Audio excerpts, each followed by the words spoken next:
Hello, everyone. Thank you so much for joining us today for a very special Barbados webinar. My name is Anna. I'm an Industry Relations Specialist here at CLIA, and I'm going to just quickly go through some housekeeping before introducing our presenters. This webinar will run about 45 minutes with time for questions at the end. Please feel free to type your questions into the questions module of the webinar, and we will get to them at the conclusion of the presentation. The webinar is being recorded and will be posted on CLIA's YouTube channel, which is CLIA Global. And with that, it is my pleasure to introduce our lovely presenters, Tia Brooms and Dr. Carrie Hall, both from the Barbados Ministry of Tourism, and Eva Marshall from Suntours Barbados. Tia has over 12 years in the tourism industry with the Barbados Tourism Office and currently functions in the capacity of Business Development Officer in the Cruise Department of the Barbados Tourism Marketing. This role primarily involves marketing Barbados as a cruise destination and especially building relationships with the travel agent community. Next, we have Carrie, who is a double graduate of the University of the West Indies in Barbados and has an extensive background in the industry. She is currently the Director of Tourism Development in the Ministry of Tourism and International Transport, where she renders advice to the Minister in areas of sectoral concern and provides strategic oversight and formulates policy directives for the short, medium, and long-term sustainable development of tourism in Barbados. One of her main areas of focus is the crafting of strategic guidelines for the development and implementation of cultural heritage and community tourism on the island. And finally, Eva is an accomplished and energetic manager with a solid history of achievement in tourism product development and service. Eva introduced Suntours Barbados to the cruise industry in 2017 and has successfully established strong relationships with a number of cruise lines over the last 2 years with a goal of lots more growth in the near future. And accompanying our presenters are Shamel Smith and Cheryl Franklin. So we have a very great group of people from Barbados ready to share a lot of information with you all. So ladies, take it away whenever you're ready. Good afternoon, agents. Thank you for joining us. I bring you greetings from sunny Barbados. Thank you for taking the time out to be with us this afternoon to receive all of this great knowledge on the destination. And we're going to kick it off with Dr. Hall, who's going to be sharing a lot of what the destination has to offer and many of our unique selling points. Good day, everyone. I'm very, very happy to be with you here today to share all of the wonderful news about Barbados. I hope by the time I'm finished, you'll be as excited and inspired about my beautiful island as we all are here in this room. I first would like to start by saying that Barbados has been a tourism destination for several hundred years, from the time the first hotels appeared on the island back in the 1600s. Tourism first started though as a cruise tourism industry, because back then, of course, there were no airplanes, and visitors would come to the island by cruise ship, and pretty much the rest is history. Barbados has been an iconic and what we call a marquee destination for the cruise industry for many, many years. And if you look up on the screen, you'll see a lot of reasons why Barbados has been a destination of note around the world, a destination of choice, because we have a lot of wonderful attributes of the country that's made us very competitive over the years. We're an aspirational destination, our beautiful weather, our warm, friendly people, the wide, diverse array of accommodation, even establishments, et cetera, et cetera. There are so many things to do, and I posit the view that Barbados is arguably one of the most diverse islands in the Caribbean. Now, while we go through all of those tiles, I do admit that we have done a phenomenal job over the years, but we also realize that when change comes, we also have to adapt and to do some introspection as a destination and find ways to do what we were doing even better than what we've been doing before.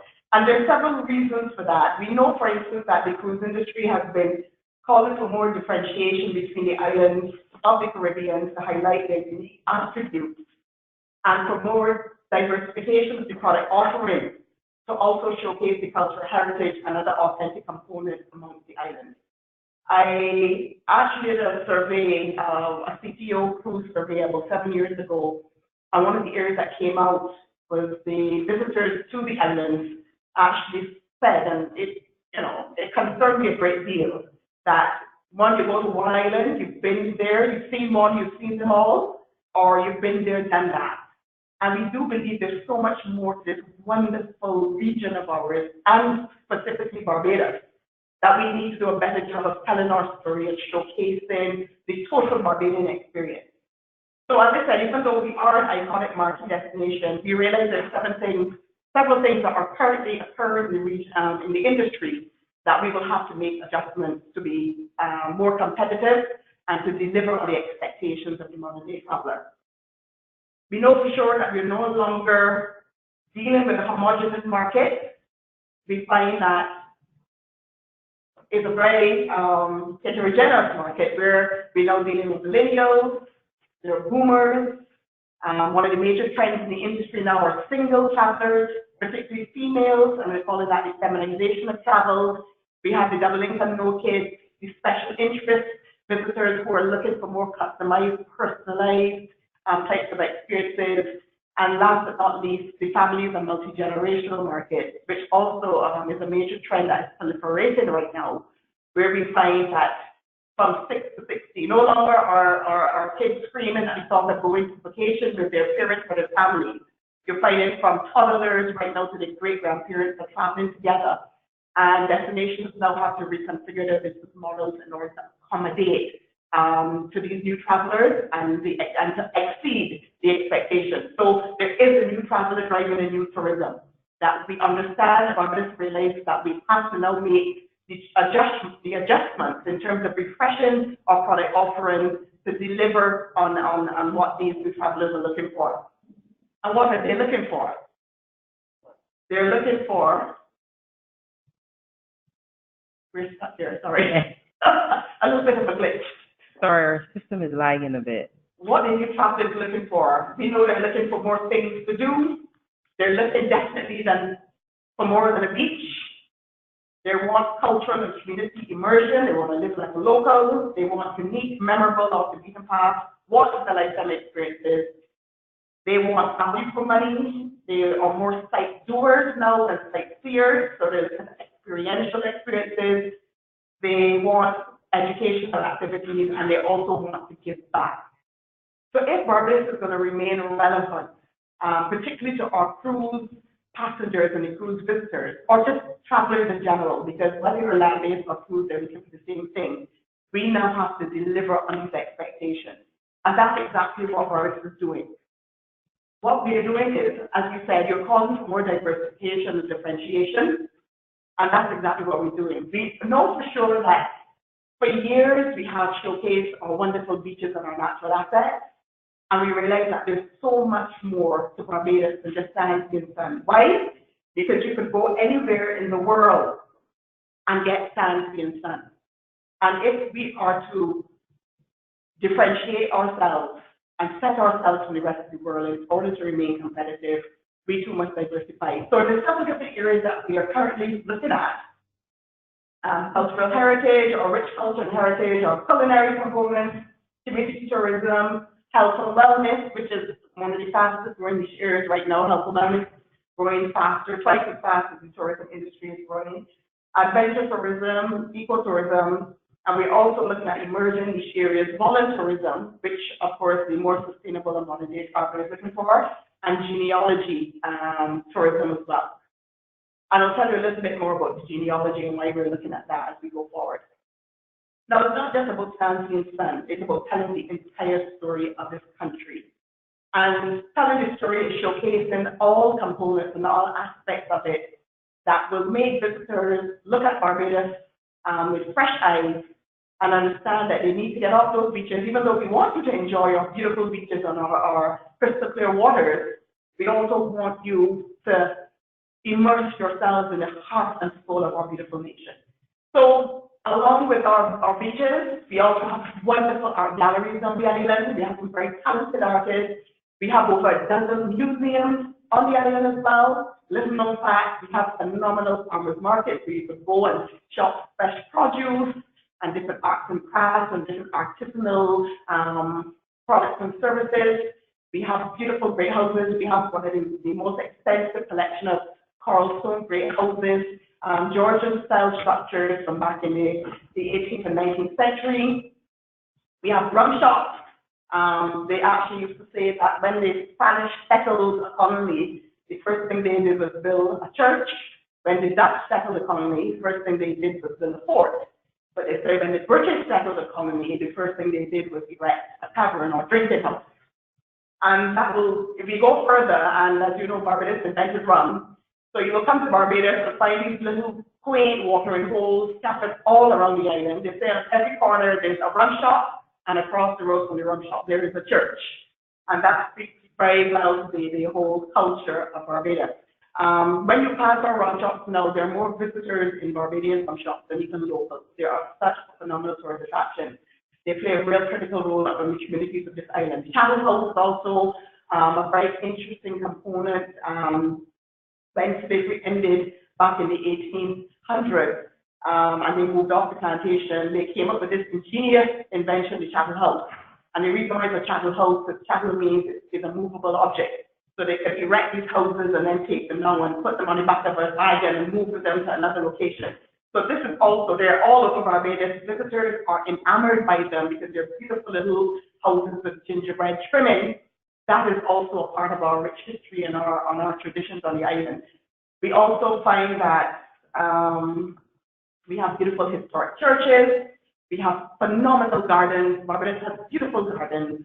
The Chelsea Flower Show that is in England every year. Barbados, the last 2 decades, have won gold, the gold award. We brought it home to Barbados. So we have beautiful gardens for those visitors who are interested in the natural assets, the beauty of the landscape of the island. We also have great entertainment. For those of you, I just would like to let you know the mold was not broken with Rihanna. Rihanna is not the only talented human being to come out of Barbados. She is just one of several hundred Barbadians who have taken the global stage by storm. We have great bands, we have great elements of entertainment. All over the island can be found, different genres of music, comedy, spoken word. Barbadians are extremely talented. So when our visitors come, you could find anything from wonderful jazz concerts to R&B concerts to reggae concerts, festivals, whatever you want, you can find here in Barbados. We also have hiking, we have biking, we have authentic dining experiences. You find with our culinary offerings on the island, you could go from haute cuisine to street food and everything in between. And actually, Barbados in 2009, our national dish, poo and flying fish, was voted the 3rd best national dish in the world by National Geographic. So that gives you an idea of the food is fantastic, the street food and the local culinary offerings. You just spread them across the island and you can go anywhere and get some really great local food. So all of these make up Barbados. This and more makes up Barbados and everything that we can do on the island. But if there's one area that we're looking to stress on, and this is an area we seek to differentiate ourselves from the rest of the world, it's in the area of unique selling points. And when we talk about unique selling points, these are the things capitalizing on the key points of differentiation that are unique only to Barbados. Now, as we seek to tell the story of Barbados, and we seek to refresh our destination product offerings, and to create one moment for our visitors who may just look at Barbados as fancy and sun, as we pretty much tend to look at the entire region that we want to show that Barbados is a powerhouse. And there are phenomenal things about this island that are little known facts. And I'm about to tell you some of them that will pretty much blow your mind, because you will realize that Barbados has a lot of hidden treasures that makes it an extremely special little island. And we find our visitors will actually find these points of interest to be, extremely mind-blowing or awesome, as I could say. The first one is the UNESCO World Heritage Site. We do have a UNESCO designated World Heritage Site, which is the Garrison, and it's not British Town, and it's Garrison. Now, in this site, it tells the story of Barbados. Barbados was founded, the initial settlement in 1635, and until independence in 1966, it was the only island in the Caribbean to never have changed hands during the British European, bitter British-European battles for the colonies back during that era. We have the third oldest parliament in the British Commonwealth, dating back to 1639. Now, this garrison, British Commonwealth garrison, within it holds a lot of very, very invaluable historic treasures, and I will speak to them as we go through the list. But in terms of the garrison of Savannah is the second oldest British military garrison in the Western Hemisphere, as well as being the most authentic and complete 18th and 19th century British military base in the world. And that's also including the United Kingdom. So it's of extreme value. Barbados was the brightest jewel in the British crown. Barbados was actually the richest colony in the world back in the 16th and 17th century, and it was the epicenter for everything that was happening in the Americas, particularly in the early development of the United States of America. That all happened in Barbados in terms of trade, commerce, wealth, riches, economic might. Barbados was one of a triad of seaports that dominated world trade in this part of the world back then. So all of this is told in the story of our World Heritage Site. We move on now to another point that is within the Barbados garrison. We also have the rarest collection of 17th century English iron cannons in the world. And they're found right here in Barbados at the St. Anne's Fort at the Barbados garrison. We also have the last Scudock in the world, the Blackfoot Scudock. Is the last remaining Scudock of its time in the world. A last when ships came across the Atlantic, Barbados was a major transshipment point. So all ships coming to the British West Indies back in the 16th and 17th century had to pass through Barbados first. And they would take their ships to get repairs and careened and everything else at this Scudock. And this is the last one surviving in the world. And it's right here in Barbados in our UNESCO Heritage British Town. Of course, you know, we are the birthplace of rum. Rum first appeared in Barbados in the late 1600s, and the first distillation began in the 17th century. And the first bottle of rum was created in 1703, and that's Mount Gay rum. The tagline of Mount Gay rum is the rum that invented rum. And this spirit is taken off around the world. There are now rum festivals in every major city, from Milan to Paris to London to Berlin, around the world. And we talk about rum genealogy. Every single rum that's created around the world has to trace their roots back to Barbados, because we are the ones who created rum. And I think that's a little known fact.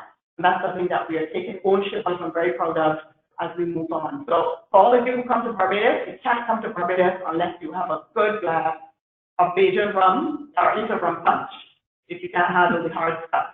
Another major selling point is the we have the oldest consecrated Jewish synagogue in the Western Hemisphere, right there in Bridgetown as well. We also have a state-of-the-art Jewish museum.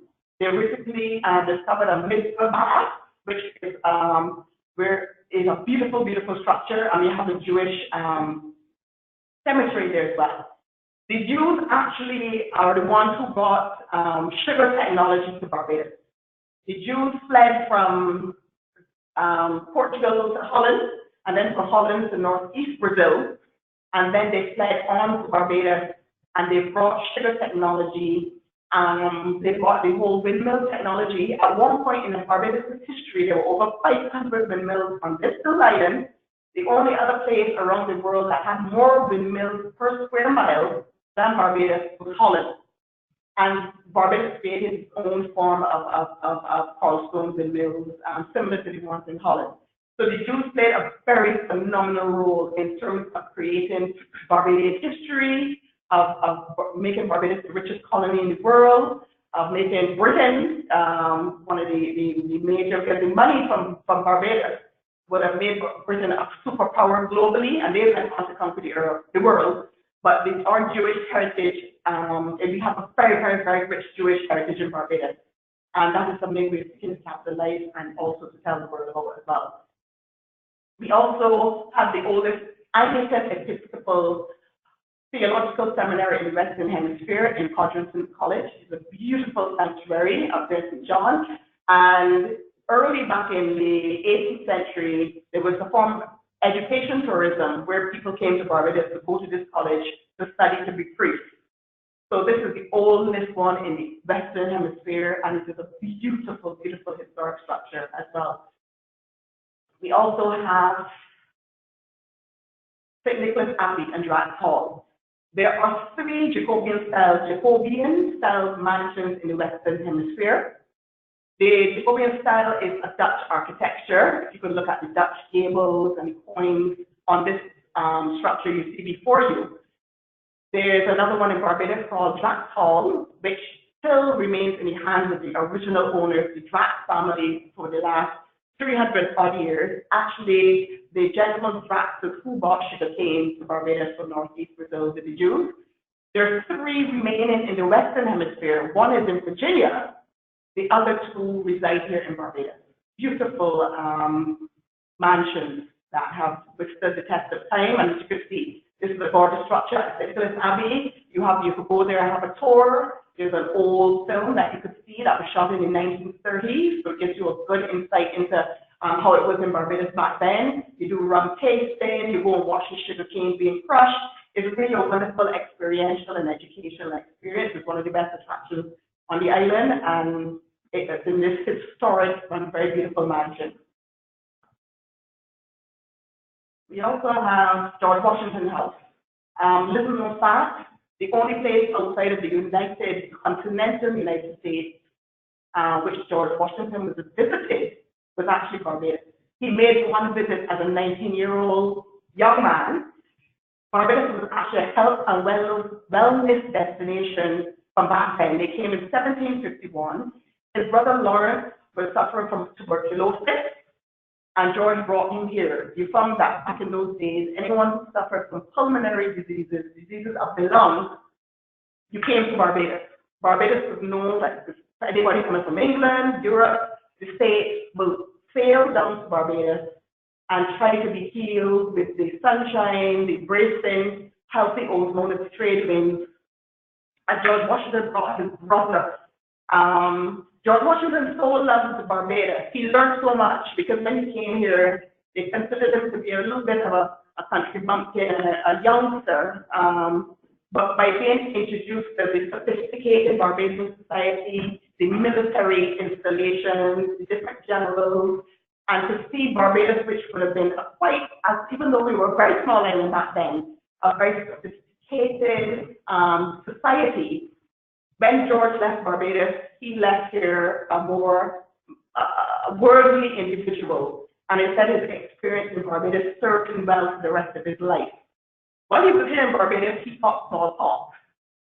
And ironically, when he became the President of the United States, when he was on the front line fighting the War of Independence, and his troops were being decimated by smallpox, and thousands lost their life, George Washington was immune to smallpox because he had caught it in Barbados, and therefore he didn't catch it there and went on to win the war. So we always wonder what would have happened if he had not come to Barbados. He so loved Barbados that at his inauguration, he then toasted champagne, he toasted the Barbados rum. So if you come here, you could see the house, you could see the bed George slept in, the bed his brother slept in. There's a phenomenal event called Dinner with George, where it's very experiential. You come and you eat the same food George Washington would have eaten back in 1751. George is at the dinner telling, regaling you with stories. It is a phenomenal experience. Now, another unique selling point of Barbados, the Barbados-Carolinas connection. Barbados has the honor or the privilege of being the only colony in the world to found another colony. Now, Barbados was a colony of Britain, but the Barbadians sailed on to America and founded the Carolinas. And because of this early settlement, 7 to 10 million Americans could trace their roots back to Barbados, which is quite amazing. When you go to the Carolinas, everything in Barbados, the first 7 governors of the Carolinas were Barbadians. You go there, the single house, this is Arlington House. It is a single house architecture. And when those settlers went to Carolinas, they took this architecture with them. If you go to Carolinas today, you will see this single house architecture there. The Gullah Geechee, the original slaves that they also took to the Carolinas, the Gullah-Geechee, they speak like Barbadians, they sound like Barbadians, the connections there are real, and we have 11 parishes in Barbados. The country is split into parishes. 9 of those parishes are the names of counties in South Carolina. So the connection is very real. The genealogical connection between Barbados and America through the Carolinas is also quite a phenomenal story in itself. Barbados Windmill, the largest and only complete sugar windmill surviving in the Caribbean. This is a phenomenal structure. As I told you, at one point Barbados was covered, a little island, 166 square miles, 21 miles long, 14 miles wide, had 500 windmills on the island. This is the largest and most complete surviving in the Caribbean. It still works. They had done massive renovations to it, and then it got struck by lightning a couple of months later, unfortunately. But it is a beautiful structure. You could go in it and go upstairs, see the workings of a windmill, and the view from this windmill is one of the most spectacular views on the island. So that is also something that's very unique to Barbados. Also, we have a very rich history, not just our Eurocentric history, our Afrocentric history as well. Is very important, and we're seeking to develop this even further. The Newton slave burial ground is the largest excavated slave burial ground in the Caribbean. Over 500 slaves were interred in this burial ground, and we're seeking now to do more to interpret this and to bring this more to the forefront, as well as telling the whole Afrocentric history of the island. This is the largest slave burial ground in the Caribbean.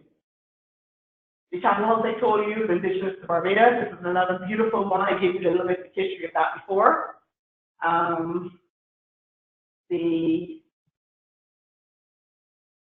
Lord Nelson statue, which is also in Bridgetown, and it's going back to the point that in our UNESCO World designated Bridgetown and its garrison, within Bridgetown there are so many beautiful and historic monuments and sites and attractions. This is Lord Nelson's statue, which was erected 36 years before the statue was erected in Trafalgar Square.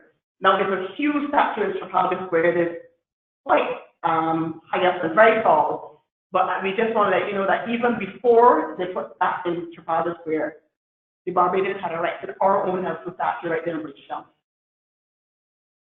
We also have an observatory. For those of you who are interested in astro-tourism, it's state-of-the-art observatory. It's the only observatory in the Eastern Caribbean. You could go not just to stargaze, but you could also go and sun gaze. And a lot of visitors who do not know this exists actually go up there, and those interested in astrology or who are just interested in looking at the stars could go here and have a phenomenal time. But it's the only one in the Eastern Caribbean. Of course, our very own Riri, we have to take a bow. She belongs to us. And I think she's the embodiment of the spirit of the Barbadian people. For a young girl to spring from the proletariat, come out of a working class family, and become one of the greatest or most famous performers ever lived, definitely the richest female performer in the world, is a truly inspiration to us all, and it's a signal to the world that Barbados is an island.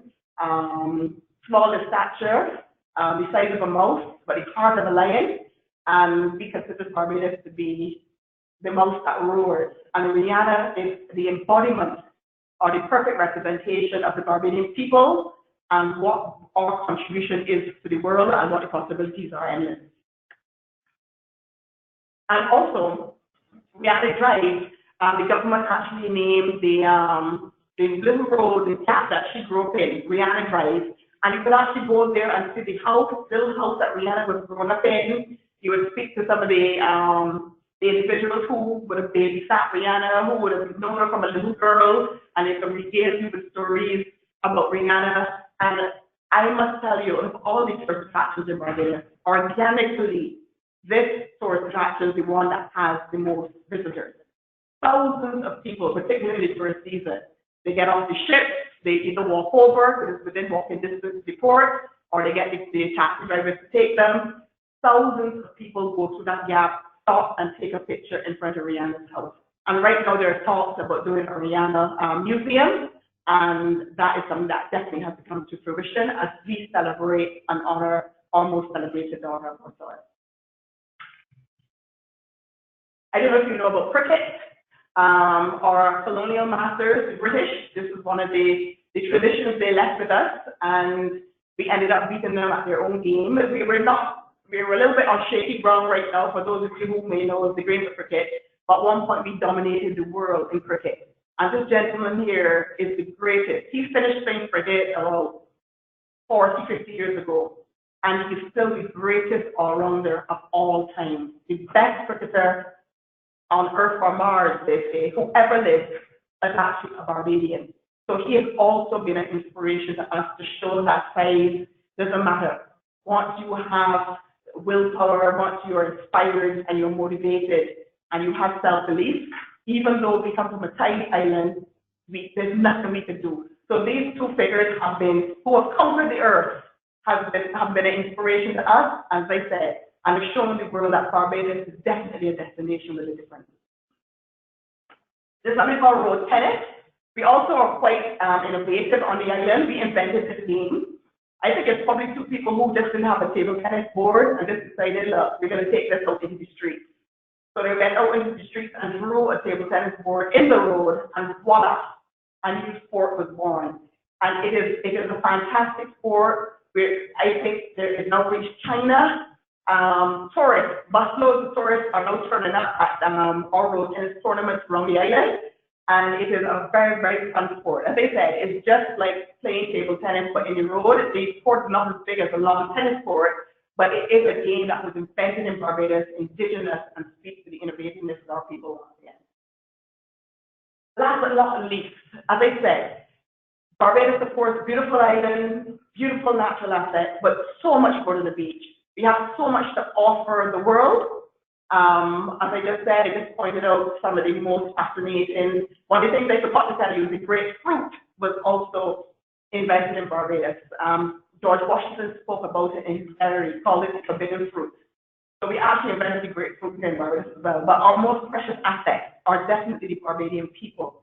If you ask 100 visitors why they come to Barbados, 99.9 will tell you the Barbadian people, the spirit, the friendliness, the genuine warmth of our people, and that is the number one reason. And even though there are a lot of things to do on the island, we have a phenomenal product. We can really give you an experience bar none. Barbados, as it is a wonderful island, but we see the need to improve. I don't know how you improve on perfection, but we're certainly going to try it, and we're going to deliver. But definitely, beyond a shadow of a doubt, if you ask me what is the best thing, the most phenomenal thing about Barbados, I must say it is the Barbadian people. And for any of you who've ever come, and for those of you who will send visitors here to Barbados, they will also testify once visiting this island that the Barbadians are truly the most welcoming and hospitable people on earth. So that in a nutshell, I only have 25 minutes. I don't know if I did it in time. There's so much more I could tell you, but I'm usually quite verbose, but I have, little bit down. But I hope in the little bit I've said, you've seen something here that fascinated you and will cause you to pause and look at Barbados through new eyes. But for those of you who've never been, I hope that you will see what a fantastic country, a little island we have here, and I hope to welcome you to our shores sometime in the near future. Thanks very much. Thank you, Dr. Hall. Very comprehensive spiel on all the unique selling points of the island. I know Eva is going to jump in and tell you about the great experiences that Suntours, the Barbadian tour operator, has to offer. Thanks, Tia, and thanks, Dr. Hall. That was very comprehensive and inspiring and very difficult for me to follow, but I'll do my best. Hello to everybody. Again, I'm Eva Marshall. I'm the General Manager at Suntours Barbados. We are a family-owned and operated taxi company and tour operator. We have been in business in Barbados for over 100 years, which obviously not a lot of companies can say anywhere in the world, so we're very proud of that. We specialize in pre-booked taxi services as well as island tours of various styles, from luxury private to private group or to big bus tours. Up until very recently, our focus had been on land-based customers. Land-based customers primarily, those staying in hotels, Airbnbs, or with friends and family. However, over the course of the last 2 years, we've begun working with the cruise industry in a direct capacity and actively expanding our business in that way. Our hope in this regard is that we're also expanding the offerings available in Barbados to the cruise lines and to the cruise customers and to the travel agents who work in the cruise industry as well. As a Barbadian-owned and operated company, it's more than just business to us. It's an opportunity for us to show off our island to you and to your guests. Growing up in Barbados, the beach has always been an intimate part of our local experience. But as we locals know, the beach is only the tip of the iceberg when it comes to things to see, learn, do, and experience in Barbados. We have a local term on island. The term is facets. What it means is to show off in an indiscreet way. And that is what we want to do for our island. We want to take your guests around and facet all that Barbados has to offer. We want to really show off to you. At Suntours Barbados, our ethos is one of diversification, both in the excursion products that we offer to you and in the relationships and collaborations we're building here on island. It's our belief that it's only through diversification and collaboration that we can achieve the best offerings for the market. It's through teaming up with others in the industry who know what they're doing in their specific markets, in their specific products. It's only with working with people like that that we can best facet our island to you most effectively. We own our own vehicles. We currently have a fleet of approximately 60 vehicles, ranging from standard taxis through to the vans and buses that are most commonly used within the cruise market, and even a fleet of luxury vehicles, as well as one very special music bus, which you'll see up on the screen right now, which is a whole new product in and of itself, and I'll tell you a little bit more about that in a little while. Apart from the vehicles, we do not own any attractions. And this is where our collaborative efforts come into play. What we try to do is we try our best to go and visit all of the attractions available in Barbados, go and partake in all of the experiences, go and eat at all of the restaurants, go and see all of the things. It's a really tough job, but to be able to give you the best that we have to offer, somebody's got to do it. So what we do is we visit all of these places, and then we decide which ones we feel best showcase Barbados. And then that's where we build our collaborations. That's where we build our partnerships. That's where we say to these attractions, look, you're excellent at what you do. We're excellent at what we do. Let's team up and do the best we can together for Barbados, for the market, and for the guests who are coming here. And we build those partnerships so that we can offer them to you. And we want to offer you all new excursion opportunities for your guests. Excursions that are based on the best, newest, most diverse portfolio of what Barbados has to offer beyond just the typical beach stop. Excursions that are built in conjunction with our local knowledge of the island and your knowledge of what your guests really want when they visit Barbados. I know Carrie touched on a number of different niche markets within the cruise industry and within the travel industry individually. You guys know where your market is. You know who your guests are, what they make up. So you tell us what you want, and we'll build it for you. We've been actively collaborating with a myriad of local attractions that we can offer to you with a diverse range of themes: cultural heritage, adventure, relaxation, experiential, family fun, luxury, and whatever else you can come up with. Not to discount the tried and true locations that are so recognizable and typically Barbados, not just the beaches, but Harrison's Cave, Cherry Tree Hill, all of the long-standing attractions that are still viable. We feel that it's not about discounting those older attractions or replacing them with something new, but it's more about merging the old and the new in genuinely unique ways. And now to move on to some of the products, to talk a little bit more specifically. The music bus is still up on the screen there. This is a product that I developed with my team over the last few years. It's a relatively old-fashioned, not old-fashioned, but this is the sort of bus that we use in our basic public transport now, what we call a minibus. And we've painted it up and kitted it out with a sound system and made it really fun and interactive. And what it is a 4-hour tour through the history of Barbadian music specifically, in a really fun, interactive party atmosphere. So we play all of this local music that would have developed from our colonial roots right up through to Rihanna, through our local calypso, reggae, steel pan, all of that, with an explanation of where it came from, but just little bits of explanation. It's mostly music and party and so on. And whilst you're listening to all of that really great music on the fun bus, you're driving around to some of the most remote beaches in Barbados. These are beaches that some locals don't even know how to get there. These are beaches that you hear about, but you're not really sure if they really exist or not. These are the places we're going to take you on this bus. To give you an idea, you just have to think about driving around with a group of friends. There's great music, there's rum punch, there's island breeze, there's country roads, and to top it all off, we are stopping in at lots of beautiful Barbados beaches. Next product that I wanted to introduce goes back to what Dr. Hall was saying about our UNESCO heritage sites. We're trying to develop a Bridgetown walking tour, which will take you through the old streets of Bridgetown, which was once simultaneously a pirate town and the centre of global economy under the British flag. You can visit the Parliament Museum, which is there up on the screen with you right now. It's just so fabulous, it's beyond words.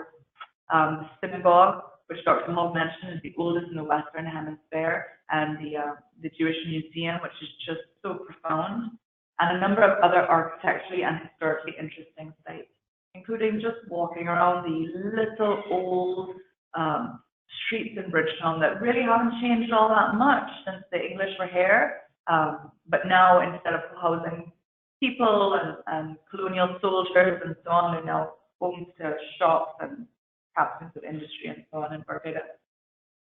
Next, we have the Forest Safari, which is not the image in front of you, but bear with me. Forest Safari is an adventure and eco site with hiking, biking, off-roading, and heritage elements. It's located over on the east coast of Barbados, which is quite the rugged side of the island, and it has stunning views and so much to do. This is a project that is currently in development. We're working with the government of Barbados to try to develop this for you as soon as possible and get it up and running for you. We also have active relationships with a number of local attractions that we can offer to your guests as well, including Clifton Hall Great House, which is the pink mansion in front of you right now. This was home to the last known descendant of Emperor Constantine. His name was Ferdinand Paleologus, and he's actually buried in the neighboring St. John's Parish Church. With those two attractions pair really well together on a tour. Clifton Hall has been lovingly and brilliantly restored to reflect the splendor of the golden age of sugar, including the only remaining poor relatives room in Barbados. So back in those days, if you had a relative who was of ill health or had any sort of mental health challenges or physical deformities, it was custom and practice back in those days to lock that relative up in, basically it was a cage, not a cage so much as a dungeon, a hidden room, and nobody else would know that you had this ill relative. And all of the other poor relatives' rooms in Barbados have been destroyed, so this is the only one remaining.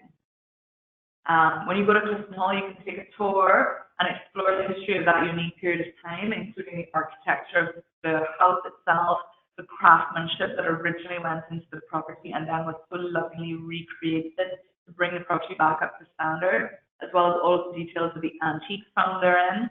And after touring the home, you can spend some time wandering the beautifully maintained grounds. Next, we have Peg Farm, which is a relatively new attraction in Barbados.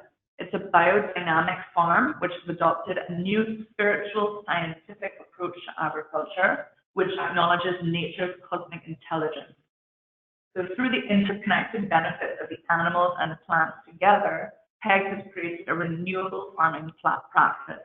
It's not just renewable, but it's responsible and it is quite amazing. Peg Farm features medicinal gardens, animals you can go and visit and pet and feed, farm-to-table dining experiences, nature walks, hiking paths, camping, and of course, outstanding vistas of the East Coast. Peg is just such a great day out for the whole family.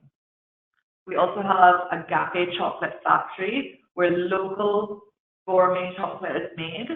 This attraction pairs so well with the all-time favorite of Mount Gay Rum Visitor Center. I mean, rum and chocolate, life doesn't get better than that. Next up, we have St. Nicholas Abbey, which Dr. Hall touched on as well. St. Nicholas Abbey and Heritage Railway. The new train excursion at St. Nicholas Abbey is the only one of its kind in the whole Caribbean.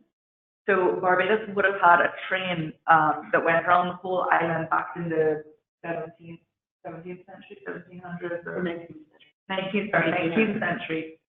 And it was, you know, it went to ruin and it's no longer in use and so on. But this Heritage Railway experience in Barbados is basically a recreation of that original railway. So it's the same type of train that's been renovated and put back to work up there. Okay. Sorry about that. Yeah, so you can do the Heritage Railway and combine it with the old world splendor of St. Nicholas Abbey Great House, which is one of only 3 Jacobean style mansions remaining in the world, as Dr. Hall mentioned already. And along with the tour of the house, they also have a tasting of the award-winning St. Nicholas Abbey rums. And this just makes for a wonderful excursion that leaves guests with a very clear understanding of the history of Barbados relating to the plantation life, as well as just a really fun day out. Suntours Barbados, we're part of a group of companies. We also have a sister brand that I'd like to introduce you to if you don't already know it. This is Island Safari. This is a fleet of off-roading vehicles, like open back safari trucks, and they go all off-road in Barbados to places that you wouldn't be able to get to otherwise. This is really a very, very exciting, experiential, unique excursion in Barbados. We call it the Bajan roller coaster. Moving on, we have Morgan Lewis Mill, which I know we talked about already. It's the only remaining functioning windmill in Barbados. It's located between Cherry Tree Hill, which is an iconic landmark in Barbados, and the east coast of Barbados, which makes it a really great stop on basically any island tour. It's a really great place to stop off. We can do small group tours within the mill for a more experiential excursion, or we could just use it as a really cool, interesting photo stop and just a nice place to stop along the way. We also have Cocoa Hill, which is a 53-acre food forest in the hills of St. Joseph, which is again on the east coast. This was started not as a product for the tourism market, but as a passion project of the owner, who he just had this vision that he wanted to create a wild garden of entirely edible plants. And it's sort of, pardon the pun, but grew from there. The project is quite an adventure now, with hiking trails of varying lengths and levels, winding through this delicious wilderness. And you're invited to stop and taste things along the way, see how things grow, how different plants grow in collaboration with each other. And it's just yet another example of local innovation in responsible farming techniques that double as a really interesting tourism product. Like I said, this wasn't originally developed for the tourism market, but it just became such an incredible experience that we had to be able to share it with, you know, with our guests. We also have Flower Forest, which is just down the road from Cocoa Hill. And these two attractions have a very interesting relationship, because Cocoa Hill, everything in Cocoa Hill is edible. Nothing is decorative. And Flower Forest is the opposite. Everything is decorative, but they don't grow any food and so on. So they're a really nice complement to each other, particularly for anybody who's interested in farming or horticulture or just environmental interest at all. So Flower Forest is a botanical garden with a plethora of flora and fauna available to view, and they've set up varying flowering cycles so that there's always something blooming no matter the time of year. Flower Forest quite accidentally recently created a whole new flower all of its own that has now officially been called the Flower Forest.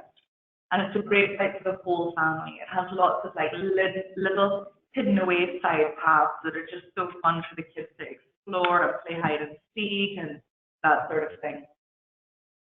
We also have Codrington College, which we touched on earlier as well, the oldest Anglican theological college in the Western Hemisphere. The college stands tall and statuesque next to a beautiful lily pond and behind these majestic palm trees that line the driveway. This is just such a key stop on any island tour. It's such an important part of history, architecture. It's just awe-inspiring when you see it. So that's just a little touch on some of the attractions that we work with, not all of them. I couldn't possibly fit all in this presentation.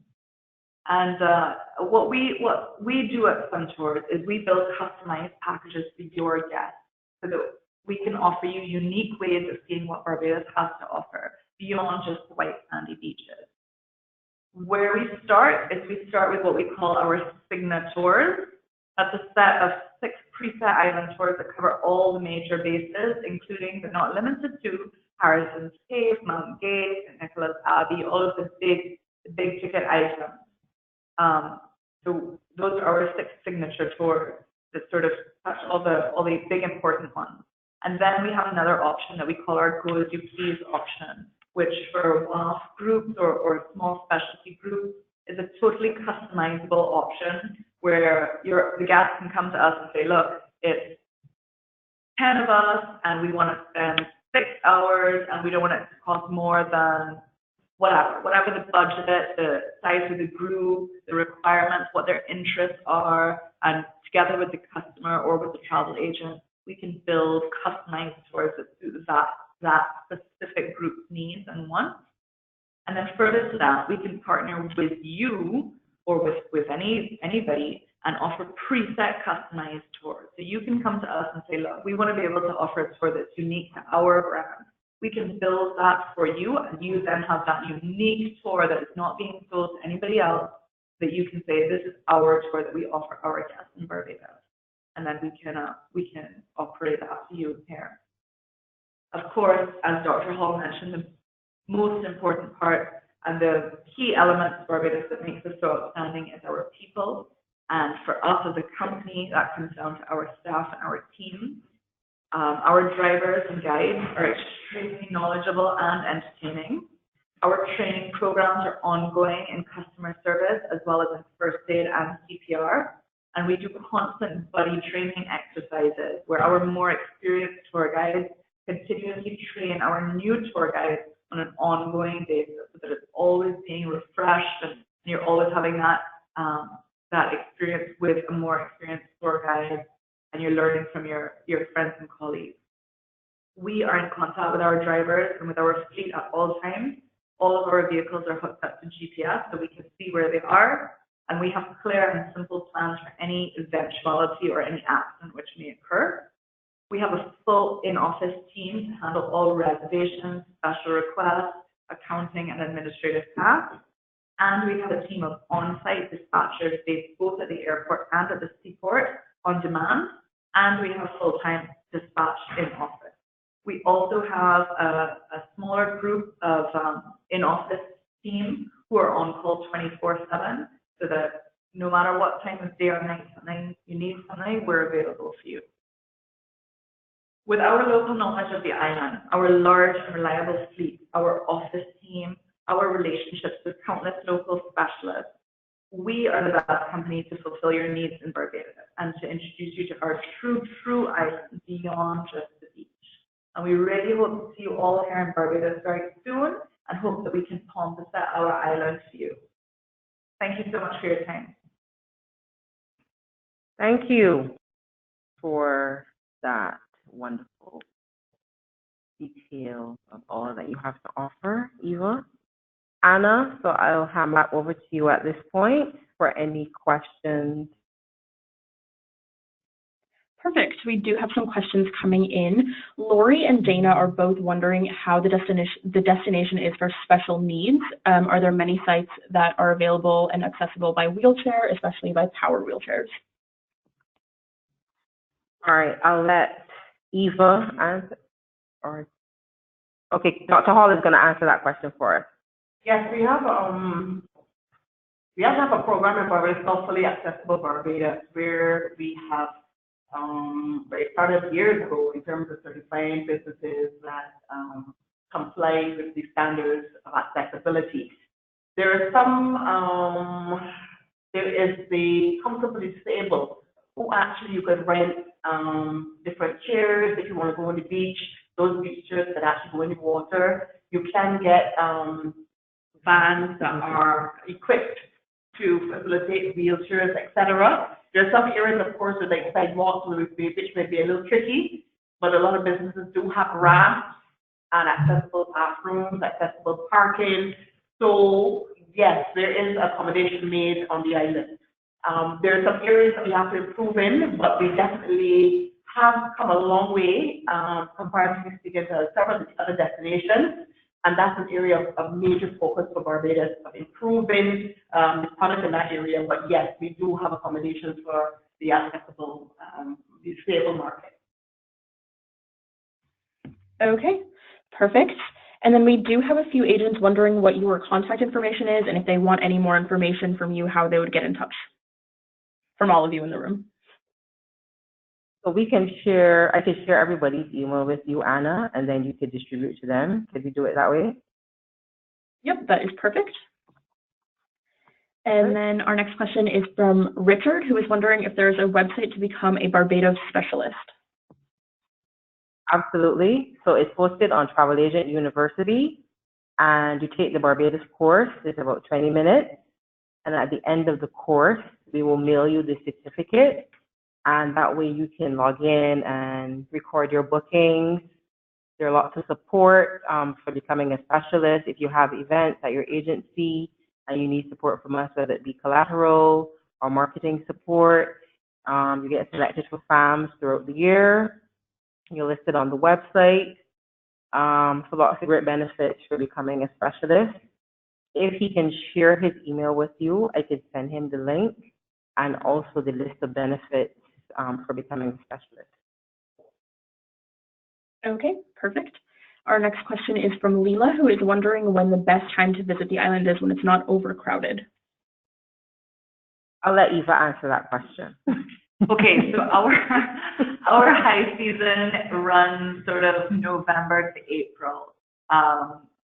For those in the American market, basically from Thanksgiving to Easter is when we are quite busy. It's cold elsewhere in the world, and that's when people want to come to Barbados. Unfortunately, that is also when Barbados is a bit crowded. In my opinion, I think one of the best times to come to Barbados is in May. It's right after the tourist season. Things have quieted down a bit. It's still cool. It's not overly hot. All the restaurants and attractions and so on are still open. And that's a really great time to get a less crowded experience in Barbados.